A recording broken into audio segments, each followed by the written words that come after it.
Tyre നമ്മുടെ കയ്യിൽ കിട്ടിക്കഴിഞ്ഞാൽ ഓൾമോസ്റ്റ് വേൺ ഔട്ട് ആയിട്ടുള്ള ടയർ നമ്മൾ കിട്ടിക്കഴിഞ്ഞാൽ നമ്മൾ ആദ്യം ചെയ്യുക അതിനെ റിപ്പ് ചെയ്യുക എന്നുള്ളതാണ്.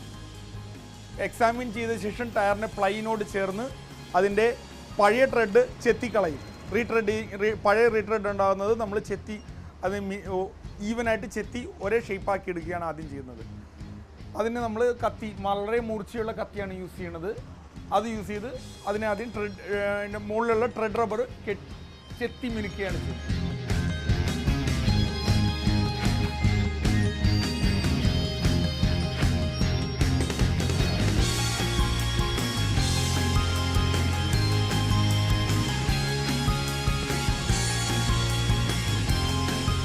കട്ട് ചെയ്ത ടയർ അതിന് പിന്നെ ബഫിംഗ് ആണ് അടുത്ത പ്രോസസ്സ്. ബഫിങ്ങിന് യൂസ് ചെയ്യുന്ന മെഷീനാണത്.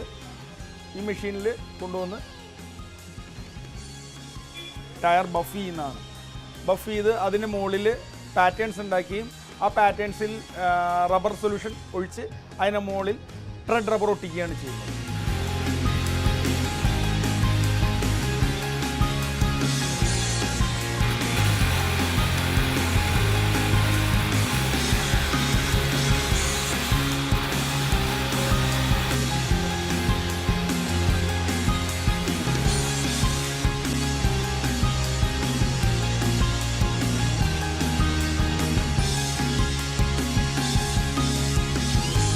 ഇതാണ് നമ്മൾ യൂസ് ചെയ്യുന്ന ട്രെഡ് റബ്ബർ. ഈ ട്രെഡ് റബ്ബർ സൊല്യൂഷൻ ഉപയോഗിച്ച് നേരത്തെ ബഫ് ചെയ്ത് വെച്ചിരിക്കുന്ന ടയർ മേലേക്ക് നമ്മൾ ഒട്ടിക്കുകയാണ് ചെയ്യുന്നത്.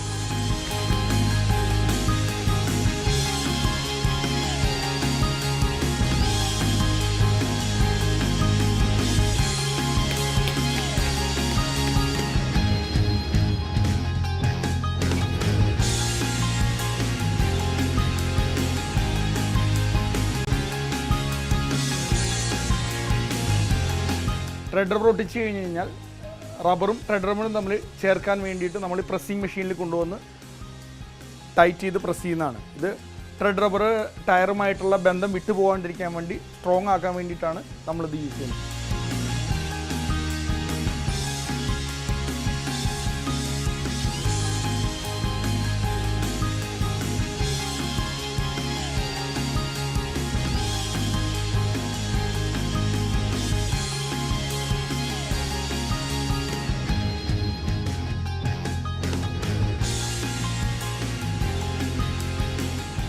ഇനി നമ്മൾ കാണുന്നത് ഈ ഇതിനെ നമ്മളൊരു മോൾഡിലേക്ക് ആക്കുകയാണ് ചെയ്തത്. ഈ മോൾഡിൽ വെച്ചിട്ട് പ്രീ ഹീറ്റഡ് മോൾഡിൽ കൊണ്ടുവന്ന് ഈ നമ്മൾ ഒട്ടിച്ച് വെച്ചിരിക്കുന്ന ടയർ വെച്ച് അത് സെറ്റ് ചെയ്യാൻ അനുവദിക്കും. അത് 3 മുതൽ 4 മണിക്കൂർ വരെ സെറ്റ് ചെയ്ത് മോൾഡിൽ ഇരുന്ന് ചൂടായി അതിന് നമ്മൾക്ക് പ്രോസസ്ഡ് പുതിയ റീട്രെഡ് ടയറായിട്ട് നമ്മുടെ കയ്യിൽ കിട്ടും.